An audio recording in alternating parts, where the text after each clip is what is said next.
祝願你平安。今次嘅信息係來自格林多後書1章4節。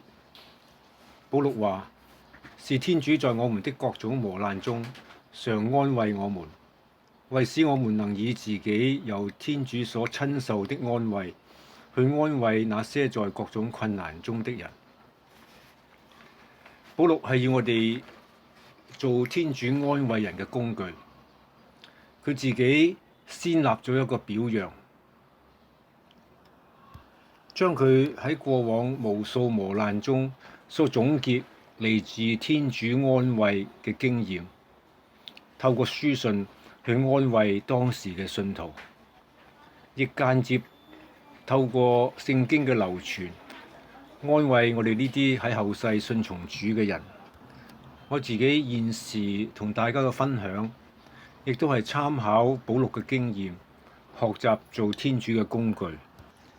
按我嘅睇法，保祿喺呢度講嘅安慰係屬於心靈嘅層次，但係如果受安慰嘅人有物質上高嘅匱乏，我哋亦都要先關顧佢哋嘅需要。磨難之中，我哋最需要嘅安慰就係內心嘅平安。天主就係藉着聖神將呢份平安傾注喺我哋心中，要做安慰人嘅工具，將內心嘅平安經驗同人分享。並非經歷過3、2次嚟自天主嘅安慰就可以勝任，而係必須經歷不斷在磨難中操練嘅過程。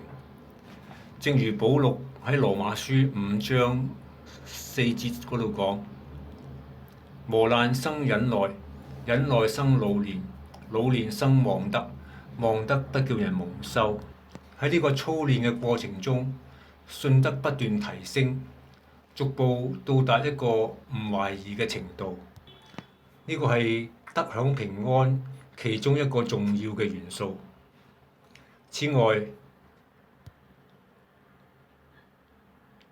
在磨難中，亦都經驗一個淨化私慾嘅過程，能夠擺脫私慾嘅束縛，內心就得到自由，平安就會湧現。當平安達到一個滿瀉嘅程度，就會湧出嚟同其他人分享。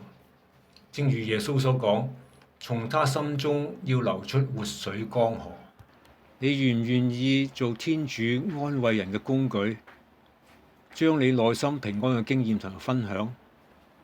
如果答案係肯定嘅，你必須願意接受上述提到喺磨難之中操練你靈魂嘅過程，讓你內心平安嘅經驗不斷豐富。